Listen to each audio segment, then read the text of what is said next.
আকাশবাণী খবর পড়ছি অনিন্দ সুন্দর রায়। শুরুতেই বিশেষ বিশেষ খবর।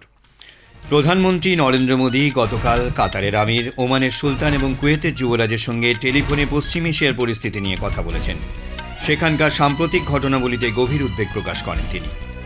পশ্চিম এশিয়ায় যুদ্ধ পরিস্থিতির ফলে আন্তর্জাতিক ক্ষেত্রে গ্যাসের দাম বেড়েছে এবং বিশ্বব্যাপী শেয়ার বাজারেও ধস নেমেছে। বাতিল হয়েছে বহু ভারতীয় ও বিদেশি বিমান সংস্থার উড়ান।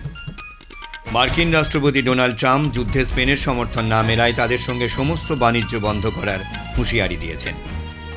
আজ রঙের উৎসব হোলি। দেশবাসীকে শুভেচ্ছা জানিয়েছেন রাষ্ট্রপতি দ্রৌপদী মুর্মু। ইডেনে টি-20 বিশ্বকাপ ক্রিকেটে আজ প্রথম সেমিফাইনাল ম্যাচে দক্ষিণ আফ্রিকা নিউজিল্যান্ডের বিরুদ্ধে খেলবে। আসছি বিস্তারিত খবরে। প্রধানমন্ত্রী নরেন্দ্র মোদী গতকাল কাতারের আমির Sheikh Tamim bin Hamad Al Thani, ওমারের সুলতান হাইমাম বিন তারিক এবং কুয়েতের যুবরাজ Sheikh Sabah Al Khaled Al Hamad Al Mubarak Al Sabah সঙ্গে টেলিফোনে কথা বলেছেন। তিনি কাতার, ওমান ও কুয়েতের সার্বভৌমত্ব এবং আঞ্চলিক অখণ্ডতা লঙ্ঘনের ঘটনার নিন্দা করেছেন। সংকটের এই সময়ে ভারত তিন দেশের জনগণের পাশে রয়েছে। শ্রী মোদী আঞ্চলিক শান্তি ও স্থিতিশীলতা পুনরুদ্ধারের জন্য কূটনৈতিক স্তরে আলোচনার ওপর জোর দেন। সামাজিক মাধ্যমে এক বার্তায় তিনি কাতার, ওমান এবং কুয়েতে বসবাসকারী ভারতীয় সম্প্রদায়ের সুরক্ষা এবং কল্যাণ নিশ্চিত করার জন্য তিন দেশের নেতৃবৃন্দের সহায়তার প্রশংসা করেছেন। পশ্চিম এশিয়ায় সংঘাতের পঞ্চম দিনে ইসরায়েল মার্কিন যুক্তরাষ্ট্রের যৌথ বাহিনী তেহরানের পরমাণু কেন্দ্রে হামলা চালিয়েছে। অন্যদিকে ইরানও নতুন করে ড্রোন হামলা চালিয়েছে। সর্বশেষ পাওয়া তথ্য অনুযায়ী ইসরায়েল তার গোয়েন্দা তথ্য ব্যবহার করে তেহরানে ইরানের গুরুত্বপূর্ণ পারমাণবিক অস্ত্র উন্নয়ন কেন্দ্রে হামলা চালিয়েছে। ইসরায়েল জানিয়েছে যে অভিযান শুরুর পর থেকে এ পর্যন্ত তাদের বিমান বাহিনী ইরানের প্রায় ৩০০টি ক্ষেপণাস্ত্র উৎক্ষেপণ কেন্দ্র ধ্বংস করেছে। আরও বলা হয়েছে যে প্রতিরোধমূলক ব্যবস্থার অংশ হিসেবে ইসরায়েলি বিমান বাহিনী ইরান সরকারের ব্যালিস্টিক ক্ষেপণাস্ত্র ব্যবস্থা এবং আকাশ প্রতিরক্ষা ব্যবস্থার বিরুদ্ধে ধারাবাহিক ও সফল হামলা চালিয়ে যাচ্ছে। ইসরায়েল লেবাননে বিমান হামলা আরও তীব্র করেছে এবং হিজবুল্লাহর সঙ্গে সম্পর্কিত প্রায় ৬০টি লক্ষ্যবস্তুতে আঘাত করেছে। ইসরায়েল ইরানের অস্ত্রভাণ্ডার, ক্ষেপণাস্ত্র উৎক্ষেপণ কেন্দ্র, কমান্ড সেন্টার এবং লেবাননের টায়ার এবং সিডন অঞ্চলে হিজবুল্লাহ এবং হামাসের অতিরিক্ত জঙ্গি ঘাঁটিগুলিতে হামলা চালিয়েছে। মার্কিন রাষ্ট্রপতি ডোনাল্ড ট্রাম্প একটি ট্রুথ সোশ্যাল পোস্টে বলেছেন যে অপারেশন এপিক ফিউরি শুরু হওয়ার পর থেকে পশ্চিম এশিয়া অঞ্চল থেকে ৯,০০০-এরও বেশি মার্কিন নাগরিককে নিরাপদে মার্কিন যুক্তরাষ্ট্রে ফিরিয়ে আনা হয়েছে। মার্কিন কেন্দ্রীয় কমান্ড আরও অভিযোগ করেছে যে ইরান সরকার এই অঞ্চলে ব্যাপক ক্ষয়ক্ষতির লক্ষ্যে নির্বিচারে ক্ষেপণাস্ত্র নিক্ষেপের জন্য মোবাইল লঞ্চার ব্যবহার করে চলেছে। অন্যদিকে ইরান পশ্চিম এশিয়ার বেশ কয়েকটি দেশে হামলা অব্যাহত রেখেছে। পশ্চিম এশিয়ায় ইরান এবং ইসরায়েল মার্কিন যৌথ বাহিনীতে নতুন করে মিসাইল ও ড্রোন হামলার প্রেক্ষিতে সেখানকার পরিস্থিতি আরও ঘোরালো হয়ে উঠেছে। এর পরিপ্রেক্ষিতে কেন্দ্রীয় মধ্যশিক্ষা পর্ষদ সিবিএসই মধ্যপ্রাচ্যের বিভিন্ন দেশে দশম ও দ্বাদশ শ্রেণীর ৫ই ও ৬ই মার্চের বোর্ড পরীক্ষা স্থগিত রাখার সিদ্ধান্ত নিয়েছে। বাহরিন, ইরান, কুয়েত, ওমান, কাতার, সৌদি আরব এবং সংযুক্ত আরব আমিরশাহিতে এই পরীক্ষার পরিবর্তিত সূচি পরে ঘোষণা করা হবে বলে সিবিএসই সূত্রে জানানো হয়েছে। সমস্ত ছাত্রছাত্রীকে তাদের স্কুলের সঙ্গে নিয়মিত যোগাযোগ রেখে চলা এবং সরকারি ঘোষণার দিকে নজর রাখতে বলা হয়েছে। তেহরান শহরে সাম্প্রতিক উত্তেজনার প্রেক্ষিতে ইরানে ভারতের দূতাবাস সেখানকার ভারতীয় পড়ুয়াদের শহরের বাইরে নিরাপদ স্থানে সরিয়ে নিয়ে যাওয়ার প্রক্রিয়া শুরু করেছে। দূতাবাসের পক্ষ থেকে এক অ্যাডভাইসারিতে বলা হয়েছে এদের থাকা, খাওয়া এবং পরিবহনের সমস্ত ব্যবস্থা করা হয়েছে। শুধুমাত্র স্বল্প সংখ্যক কিছু পড়ুয়া যারা দূতাবাসের প্রস্তাবে রাজি হননি তাঁরাই তেহরানে রয়েছেন। দূতাবাসের পক্ষ থেকে ইরানে এখনও যেসব ভারতীয় ছাত্র রয়েছেন তাদের যথাসম্ভব ঘরের মধ্যে থাকার পরামর্শ দেওয়া হয়েছে। কোনো রকম ধর্ণা অথবা বিক্ষোভে সামিল না হওয়ারও নির্দেশ দেওয়া হয়েছে তাদের। ভারতীয় দূতাবাসের পক্ষ থেকে ইরানে জরুরি যোগাযোগের জন্য কয়েকটি টেলিফোনও চালু করা হয়েছে। এই নম্বরগুলি হল +৯৮৯১২৮১০৯১15, ৯৮৯১২৮১০৯১09, ৯৮৯১২৮১০৯১02 এবং ৯৮৯৯৩২১৭৯৩৫৯। পশ্চিম এশিয়ায় যুদ্ধের ফলে আন্তর্জাতিক ক্ষেত্রে গ্যাসের দাম বেড়েছে এবং বিশ্বব্যাপী শেয়ার বাজারেও ধস নেমেছে। গতকাল ব্রিটেনে গ্যাসের দাম ৩ বছরের মধ্যে সর্বোচ্চ পর্যায়ে পৌঁছেছে। অন্যদিকে অপরিশোধিত তেলের দাম ২০২৪ সালের জুলাইয়ের পর প্রথমবারের মতো ব্যারেল প্রতি $৮৫ ওপরে উঠে গেছে। এদিকে মার্কিন যুক্তরাষ্ট্র এবং ইউরোপীয় শেয়ার বাজার কোম্পানিগুলিতে শেয়ারের দাম কমেছে।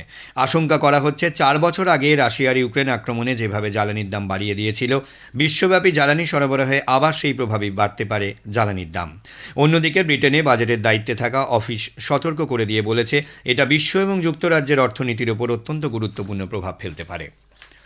ভারতের অসামরিক বিমান পরিবহন মন্ত্রক জানিয়েছে, পশ্চিম এশিয়ার কিছু অংশে আকাশসীমায় উদ্ভূত পরিস্থিতির কারণে এখনও পর্যন্ত ভারতীয় বিমান সংস্থাগুলির 1,200-র ওপর উড়ান এবং বিদেশি বিমান সংস্থাগুলির প্রায় 380টি উড়ান বাতিল করা হয়েছে। এক বিবৃতিতে মন্ত্রক জানিয়েছে, তারা পরিস্থিতির ওপর নিবিড়ভাবে নজর রাখছে এবং আটকে পড়া যাত্রীদের সুবিধার্থে বিশেষ ব্যবস্থা করা হচ্ছে। প্রয়োজনে বিমান সংস্থাগুলি অতিরিক্ত বহন ক্ষমতা ব্যবহার করতে পারবে। মন্ত্রক সূত্রে আরও জানানো হয়েছে যে ভারতীয় বিমান সংস্থাগুলি আজ 58টি উড়ান পরিচালনা করার পরিকল্পনা করেছে, যার মধ্যে ইন্ডিগো 30টি এবং এয়ার ইন্ডিয়া এক্সপ্রেসের 23টি উড়ান রয়েছে। ভারতীয় বিমান সংস্থাগুলি তাদের সময়সূচিতে সূক্ষ্ম সামঞ্জস্য সাধন করেছে। এর সঙ্গে দীর্ঘ এবং অতিদীর্ঘ দূরত্বের বিমান পরিষেবাগুলি বিপজ্জনক আকাশসীমা এড়িয়ে পর্যায়ক্রমে বিকল্প আকাশপথে পুনরায় চালু করা হচ্ছে বলেও মন্ত্রক সূত্রে জানানো হয়েছে। মার্কিন রাষ্ট্রপতি ডোনাল্ড ট্রাম্প ইরানের ওপর মার্কিন ও ইসরায়েলি আক্রমণে স্পেনের সমর্থনের অভাব এবং ন্যাটোর ব্যয় বৃদ্ধিতে তাদের অসহযোগিতার কারণে স্পেনের সঙ্গে বাণিজ্য বন্ধ করার হুমকি দিয়েছেন। এর আগে স্পেনের বিদেশমন্ত্রী হোসে ম্যানুয়েল আলবারেস বলেন যে রাষ্ট্রসংঘের সনদের দ্বারা স্বীকৃত নয় এমন কোনো হামলায় দক্ষিণ স্পেনের ঘাঁটিগুলি ব্যবহার করতে দেওয়া হবে না। যদিও স্পেন ইউরোপীয় ইউনিয়নের আওতাভুক্ত স্পেনের সঙ্গে ট্রাম্প কীভাবে বাণিজ্য বন্ধ করবেন তা স্পষ্ট নয়। প্রসঙ্গত উল্লেখ্য, ইউরোপীয় ইউনিয়ন তার অন্তর্গত 27টি সদস্য দেশের হয়ে বাণিজ্য চুক্তি নিয়ে আলোচনা করে। স্পেন তার অবস্থানকে দৃঢ়ভাবে সমর্থন করে জানিয়েছে তারা ন্যাটোর একটি গুরুত্বপূর্ণ সদস্য এবং তাদের প্রতিশ্রুতি পূরণ করার সঙ্গে সঙ্গে ইউরোপীয় ভূখণ্ডের প্রতিরক্ষায় গুরুত্বপূর্ণ অবদান রেখে চলেছে। এ খবর শুনছেন আকাশবাণী থেকে।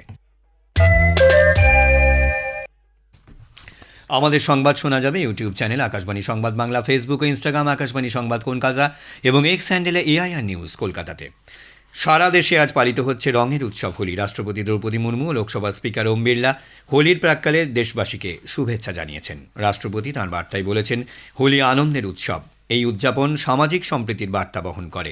রাষ্ট্রপতি মুর্মু বলেন, এই উৎসব সমাজে ভালোবাসার প্রসার ঘটায়। তিনি হোলিকে বৈচিত্র্যের মধ্যে ঐক্যের প্রতীক বলেও অভিহিত করেছেন। লোকসভা স্পিকার ওম বিড়লা হোলিকে রং, উৎসাহ এবং সম্প্রীতির উদযাপন হিসেবে বর্ণনা করেছেন। শ্রী বিড়লা বলেন, হোলি মানুষকে মনে করিয়ে দেয় ভালোবাসা, বিশ্বাস এবং ইতিবাচকতার রং প্রতিটি অন্ধকার দূর করতে পারে এবং জীবনের চ্যালেঞ্জগুলি মানুষ কাটিয়ে উঠতে পারে। এদিকে দিল্লি ট্রাফিক পুলিশ হোলি উপলক্ষে জাতীয় রাজধানীতে সুষ্ঠু যানজট ব্যবস্থা নিশ্চিত করার জন্য ব্যবস্থা গ্রহণ করেছে। অতিরিক্ত পুলিশ কমিশনার দীনেশ কুমার গুপ্তা বলেন, সকাল থেকে সন্ধে পর্যন্ত প্রায় 134টি মূল মোড়ে পুলিশ মোতায়েন করা হবে। 79টি পিকেট বসানো হয়েছে, যা অ্যালকোমিটার দিয়ে মদ্যপ অবস্থায় গাড়ি চালানো রোধে তল্লাশি চালাবে। প্রধানমন্ত্রী নরেন্দ্র মোদী বলেছেন, ভারত তার মজবুত শক্তিশালী অর্থনীতির মাধ্যমে গোটা বিশ্বের নজর কেড়েছে। ভিডিও কনফারেন্সিংয়ের মাধ্যমে বাজেট পরবর্তী এক ওয়েবিনারে তিনি বলেছেন, দ্রুত অর্থনৈতিক উন্নয়ন বিকশিত ভারতের দৃষ্টিভঙ্গিকে কার্যকর করার ক্ষেত্রে গুরুত্বপূর্ণ স্তম্ভ হয়ে উঠেছে।